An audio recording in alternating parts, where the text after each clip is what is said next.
Awesome. All right. So, yeah, I definitely lucked out with being in this room for this last talk because there are drinks and there's some food. So, hey, welcome everyone. Um, okay. So, quick intro. I promise this will not take very long. So, I'm one of the co-founders of Design Packs. So, we build customizable sections and templates that work with any theme. I've been building websites since the Dreamweaver and table layout era. So long time ago. So I've sort of seen it all in terms of what's been happening and what's changed and that kind of thing. I've previously taught HTML, CSS, JavaScript, and recently, as sure everyone else has, I've been really going down the AI rabbit hole and seeing how it can automate things and how it can make life easier and really scale things up quickly. So you will notice the M dashes because isn't that a classic trait, a hallmark of AI? So I also really do enjoy public speaking, but only in small doses because I am a bit of an introvert as well. I make terrible jokes, but I do like to talk about pets. So if I see anyone later on, please show me your pet photos. If you have them on your phone, I love to see them. Okay, so what is the problem here with building within Shopify using AI? We know that scaling can be quite hard. Sometimes I'm on a team of 2, so we're a very small team, yet we've been in business for 4 years now. We've been able to grow, we've been able to scale, but it can be difficult. So in development in general, scaling is difficult. Today we're just talking about Shopify, but in general, we know that technical debt and leftover code, spaghetti code, this all becomes a problem. So with Shopify, a lot of times we're using the same things over and over. So we're building repeatable code and we're just writing it out and it's just, okay, I feel like I've copied and pasted this entire thing so many times. And we've got the front end, the back end, we've got APIs, we're writing mutations for queries, we're copying and pasting all these patterns. So these sort of things and what I often find, I don't know if anyone else has experienced this as well, but how many times have you found yourself Googling the exact same thing related to Shopify or some small weird thing, and you find yourself on the Shopify forums from 2013, and you're like, that one person had the exact same problem as me, and where are they now, and has it been solved? So there's all these issues with, okay, how do we actually find the information that we need when they're all spread out in these disparate parts? So how can really, the crux of it is, how can you do more with less? Okay, so talk a little bit about how I spend my time. So again, we're a 2-person team. So I'd say 15% is marketing. Probably should be more on marketing, but And then we also handle all of the support in-house, and then product, and then development. So in terms of our team, I focus mainly on the front end dev, and my awesome co-founder she focuses on back end as well as front end.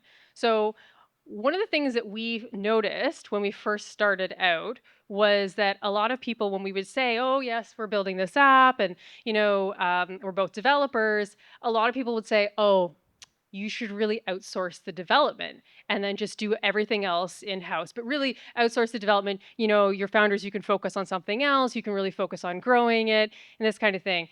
But what we really wanted to do was keep the development in-house, because that's what we really enjoyed doing, but we also wanted to be profitable at the same time. So how can we keep things in-house, but also scale and make sure that we're serving our growing customer base at the same time? All right, but before we get into that, let's talk a little bit about why AI and why now. I mean, really, I say we're at a turning point. It's turned. It's already turned. We're already around the corner, right? So it's everywhere. A lot of times, what we refer to as AI, it's just you wouldn't even sometimes recognize it anymore as AI because it's deeply embedded into everything. Um, I'm curious, how many people remember when you first interacted, though, with ChatGPT? Like, do you remember that moment where you typed something in and it gave you back a very coherent, very understandable, very kind of, I don't know, I'm like honestly getting shivers just thinking about it right now. Like it was that moment of like, oh, this is This is something a little different. This is something that we haven't seen before. So let's talk a little bit about, get a little history lesson in here. So originally, back in sort of 2000, of course, pre that as well, we had our online forums, our text editors, our basic notepad, this kind of thing. We would be sort of building things from scratch, put it up on a server, see it on a website. Ooh, amazing. Connect to the database. And then as things started to get more complicated, then, and as our code bases started growing, then that's where we start introducing things like linters and tooling, where we're like, okay, this is getting a little bit difficult for our team to manage. How do we save ourselves from ourselves? How do we make sure that everybody's on the same page? Where it reaches a point where the human brain can only contain so many things at once. And I'm sure anyone who has worked before in a team and you have different silos, and all of a sudden it's like, okay, how do we see a larger picture of that? That's really difficult to do. So then in 2022, so ChatGPT was launched in 2022, and I have this written down. Within 2 months, it reached 100 million users. What? Like, so it is the fastest consumer tech adoption ever so far. So that being said, like there's machine learning, the idea of it has existed since the 80s. But because there was all of this work that was done in sort of 2000s to early 2010s, rapid progression in chip and storage and all that fun stuff and cloud infrastructure, that makes us able to, in 2017, the transformer models basically change the representation of data. So what we would normally think about what we can do, it's all of a sudden just blown up. Something that I want to quickly touch on is AGI. So sort of this artificial intelligence, general intelligence. So this is really interesting for anyone who's sort of gone into it. There's all sorts of different theories. I highly recommend reading some different papers on it. Fascinating. But we're not there yet. So we have some amazing LLMs, like really amazing, but they still struggle with this like long-term planning. They don't really understand the full real world, the real scope of it. You can't really train them like autonomously, and some people think, oh yeah, that's going to happen within the next 5 to 10 years. Some people don't think it will ever happen. I guess we'll have to wait and see where we go from there.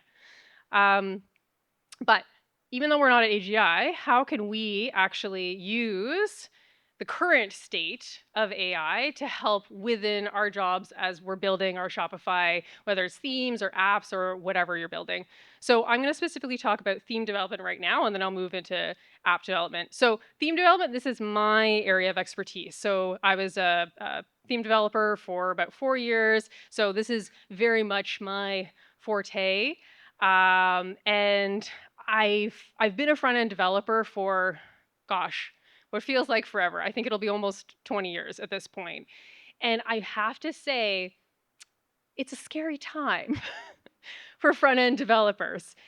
And I think it's one of those things. I don't want to get all philosophical, but I'm talking about how to, integrate this into our workflow and that kind of thing. And to me, using AI is no longer optional. It's going to be the baseline. It's going to be knowing how to use word processing. It's going to be knowing how to use a computer, because the reality is it can take you so much further and faster than people that aren't using AI, that it's a requirement. The other thing that it can do is, I think that you can use it rather than thinking about it maybe as a tool to replace yourself entirely. Use it as a way to augment and help and enhance what you're already doing. So, what are some things that you can do with AI? This is just a small sampling of things that I've experimented with AI in terms of theme development specifically. So right now, has anyone tried out the new theme from Shopify Horizons? Show of hands. Couple of people.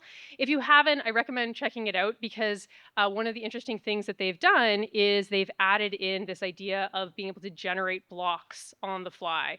So you can actually put in a prompt and it will create a block that you can then use in your section.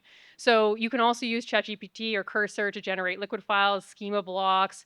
The cool thing about using specifically Cursor for this, and I'll talk about different text editors that integrate AI is that it can also learn your patterns, which is really interesting.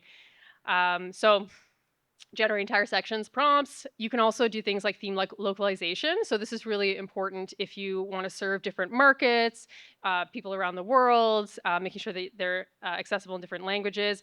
You can also do the customizing the tone. I'm sure if anyone's played around with AI when you're writing an email or something like that, you can give different tones. One of the things that I've used it for quite a lot is we have what are called just JSON files, and those hold different templates within a theme.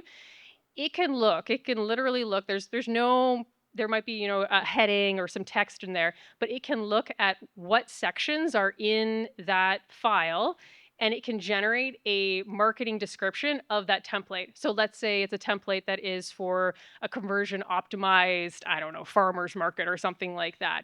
It can actually look at that JSON file and it can create a paragraph saying, oh, this is really good for merchants who are focusing on small businesses.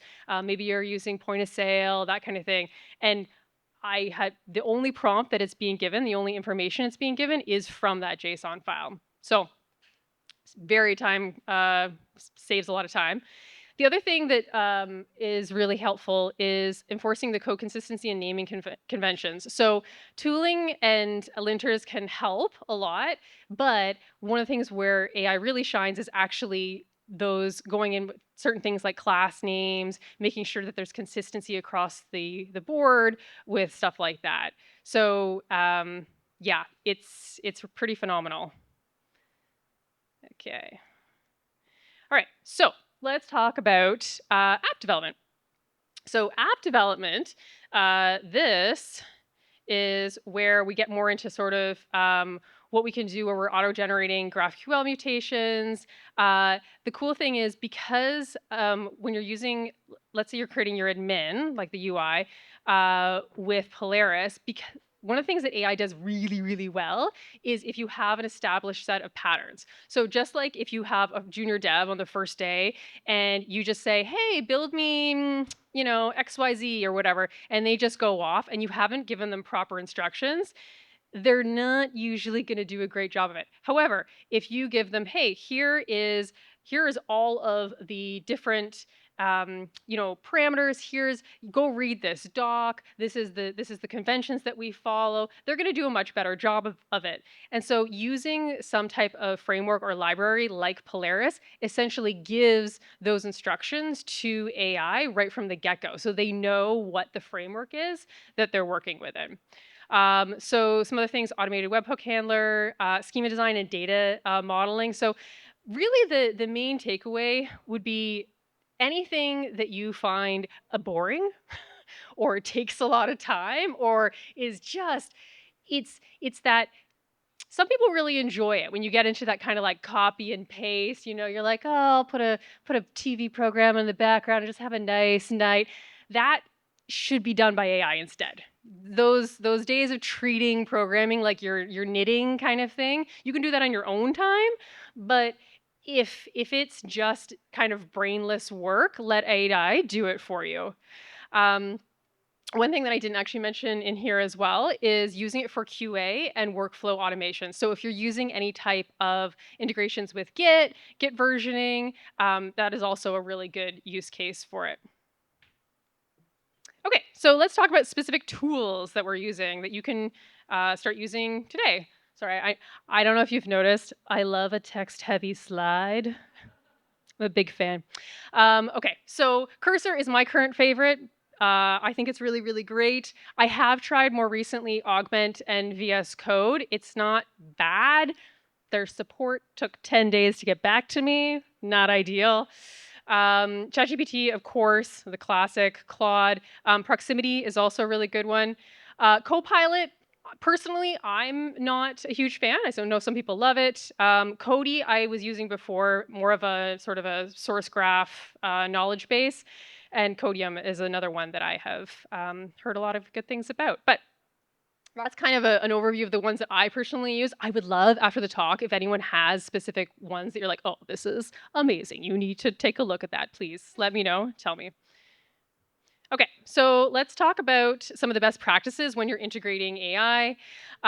So make sure I recommend using a persona. So you're telling the AI who they are, essentially. So think about what type of employee you would hire to do this job. So if you've ever done any creative writing exercises, or you're an actor and you need to create a backstory for someone, you will love this. This is great. Tell that to your AI. So for things like you're a dev with 10 years of experience. You specialize in, I don't know, whatever specific framework you're using. So then, uh, project specific. So cursor rules is a really awesome thing.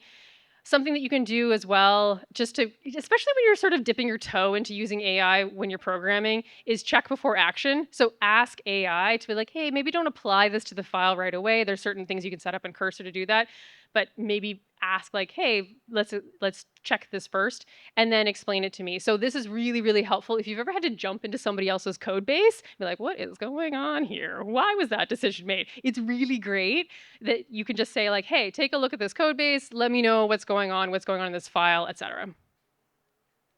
Okay, let's talk about one of my favorite things recently, which is context matters. So context is so key. So machine context protocol. This is a MCP that it is basically what the AI should know. So this isn't like the rules specifically, it's more like what it should know.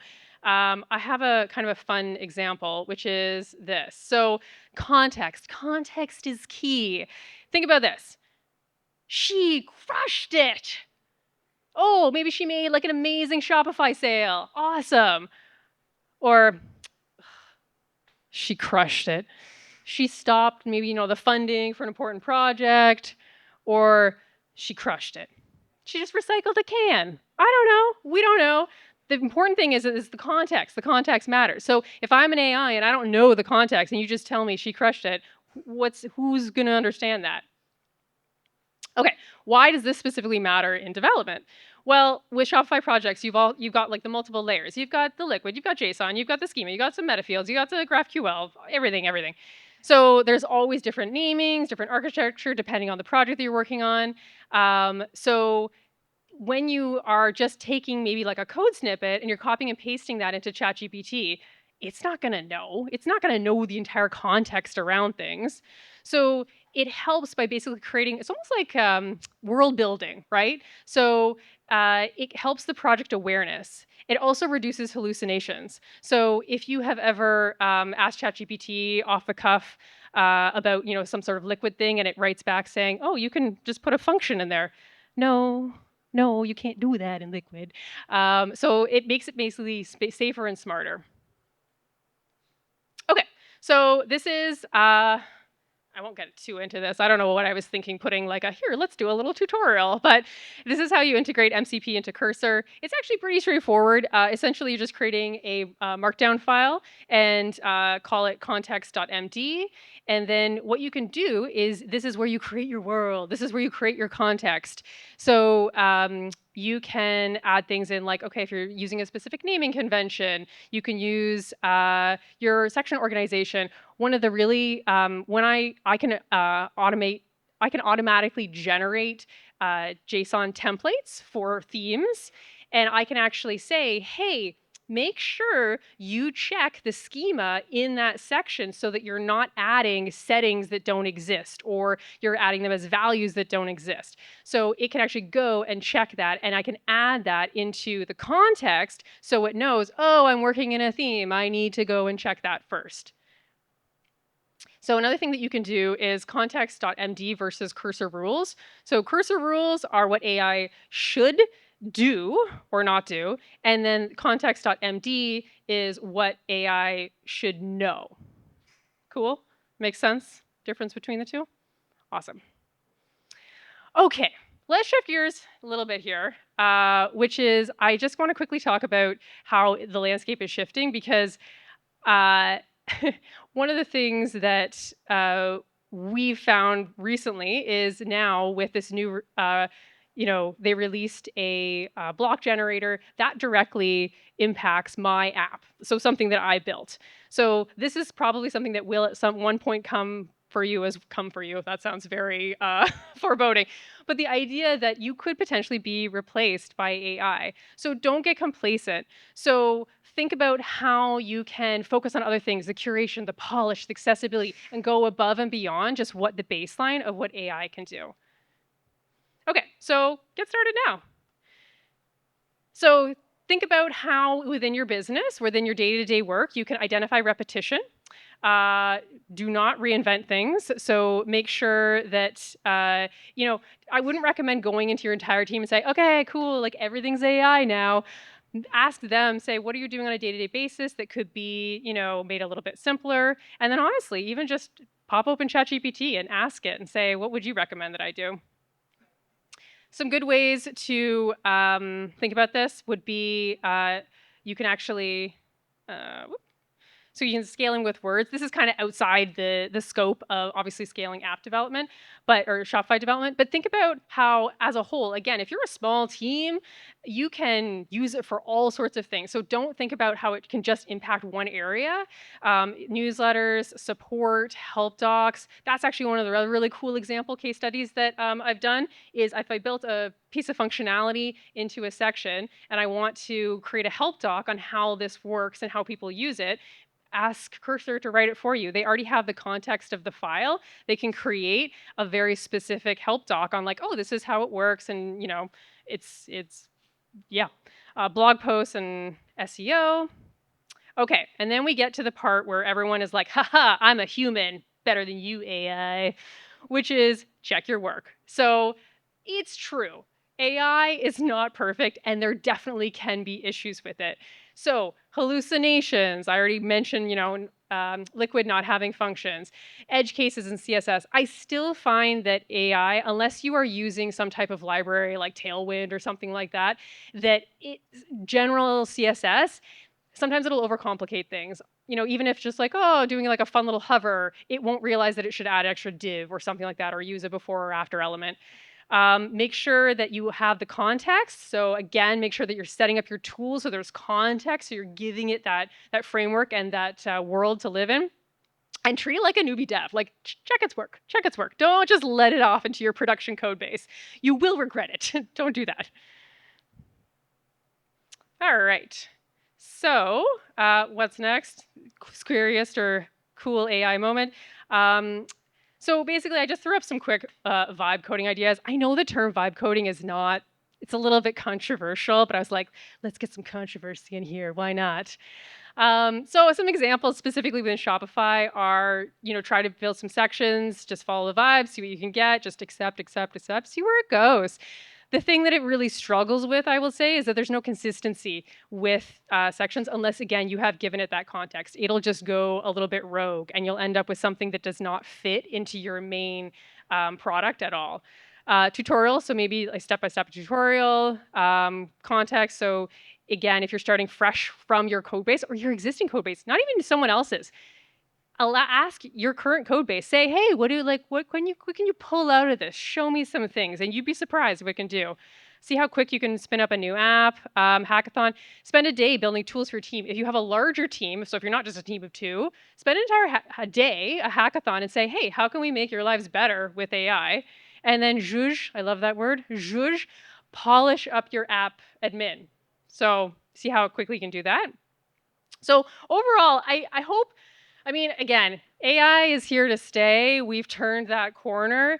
It's something that we have to embrace and not be scared of. The days of sort of bespoke, let me just spend an entire week building this one feature are unfortunately behind us. So I think it's something that we all need to embrace, and I hope we do. And I hope this helps get you in the right spirit to embrace it. So thank you.